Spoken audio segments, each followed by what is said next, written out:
Live right here on this Tuesday on the early line on SportsGrid. I am Ben Stevens. He is Donnie Rightside, and Keith Stewart joins us now to preview a new week on the PGA Tour as we look forward to going up to the Great White North, the RBC Canadian Open. Keith, thanks so much for taking the time to join us here on this Tuesday. Hope you had a lovely Memorial Day weekend. It was fantastic, boys. There was some sensational golf out there in Texas, but now we're going up to Canada. It's a national open. Even the ladies have the national open this week. It's going to be a cool week for golf. Can't wait to get into it with you.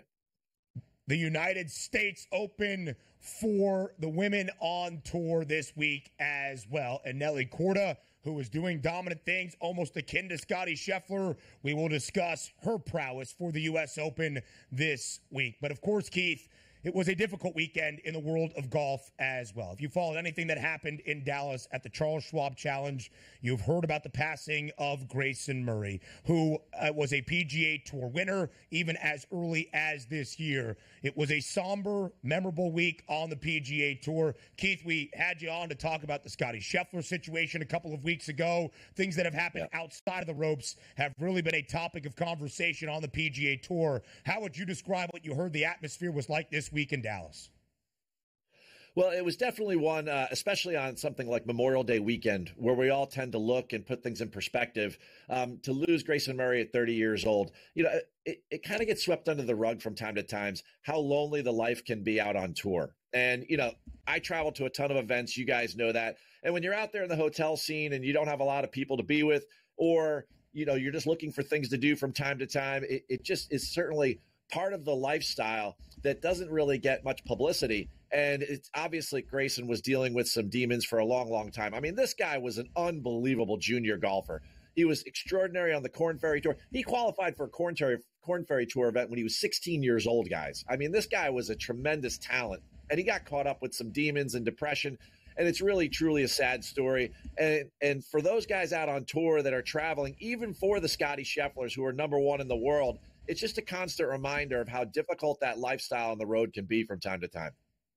Yeah, and you saw how much he meant to a lot of those players and caddies on the tour as they were just revolving interviews there throughout the weekend of how much he meant to them and how sad they were to have it. But still, they had a golf tournament that was going on, and Davis Riley was the winner at 14 under par. You take a look at Scottie Scheffler. Hey, if you're not first, you're last, I guess. But he still placed second place in that event, which is something he's always done, and machine-like here. Talk about last week's Charles Schwab Challenge on the court and how impressive it was for Davis Riley to win by 5 strokes there.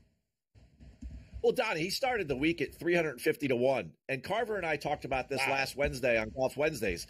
I had Davis Riley to kind of pop last week. I put him on my placement card. I did not have him to win, but he had been doing Davis Riley-like things. He won a year ago at the Zurich Classic in the team event with Nick Hardy. And then he kind of changed coaches and went on a little bit of a walkabout for 6 months.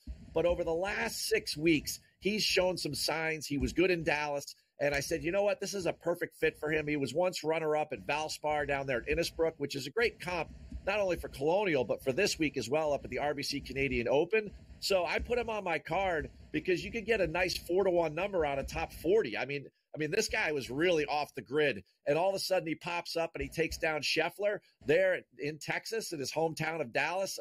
Really impressive stuff for Davis Riley. So now let's look at this week on the PGA Tour. Up in the Great White North, it's the RBC Canadian Open, and it's almost a Scottie Scheffler price on somebody that is often favored to win golf tournaments, Rory McIlroy, plus 350, Keith, for McIlroy, well ahead of everybody else in the field. Sahith Theegala, second best number at 16 to 1. Tommy Fleetwood, 18 to 1. Is Rory deserving of such a short number entering the RBC Canadian Open?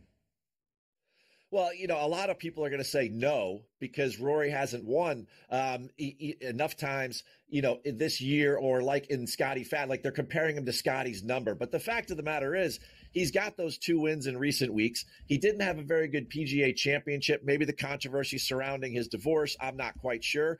But the fact of the matter is, guys, at the RBC Canadian Open, Rory's won 2 of the last 3. So does he deserve to be that short on a golf course where the last time we came to Hamilton Golf and Country Club was 2019, and Rory won with a Sunday 61 by 7 strokes over the field? So I'm not sure if anyone's ever deserving of a number down there where Scottie and Rory are these days, but certainly you can try to justify it. Golf's in a really good spot here with superstar golfers dominating. That's what we really like to see. Scottie Scheffler on the men's side, but also let's not leave out the ladies here. The LPGA U.S. Open outright odds, Nelly Korda a plus 350 price, followed by Zhang at 16-1. If we're looking at the U.S. Open for the ladies, is it Korda and everybody else? Oh, it's definitely Korda and everyone else, Donnie. I mean, she's lost one time in the last 121 days. She's won 6 times in 7 tournaments. And the way that a U.S. Women's Open is set up, that you have to be long there at Lancaster Country Club. It's over 6,600 yards. It's a par 70, a very, very difficult test. I mean, back in 2015 when they hosted the U.S. Women's Open before, In-Ji Chung won at 8 under, and only 13 ladies were under par. This is a difficult Parkland-style golf course where power and finesse is really the keys to winning. I think it's going to be a very, very difficult task for anyone from the LPGA to beat Nelly this week. It's not even so much how long and accurate she is off the tee, but she's first in the LPGA for short game. I mean, she's just unbelievable. She's top 25 with her putter. I mean, this is why she's won 6 and 7 times. She's on an unbelievable run, and she's almost kind of picking up for women's sports where Caitlin Clark left off in April. I mean, it's just been a fantastic springtime for the LPGA, and the perfect timing coming into, Lancaster, just outside of Philadelphia, so up in a major metropolitan market for the Women's Open.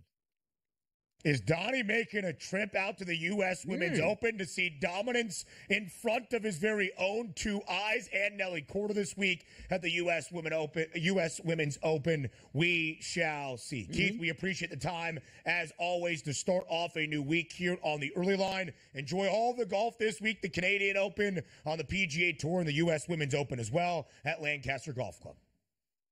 I most certainly will, guys. And hey, the RBC Canadian Open has 6 Canadians under 80-1. Watch out for those guys. They could win one back-to-back years. Don't forget that amazing eagle by Nick Taylor last year in the playoffs. So enjoy all the golf this week. Thanks very much, Keith. More on the early line comes your way up next.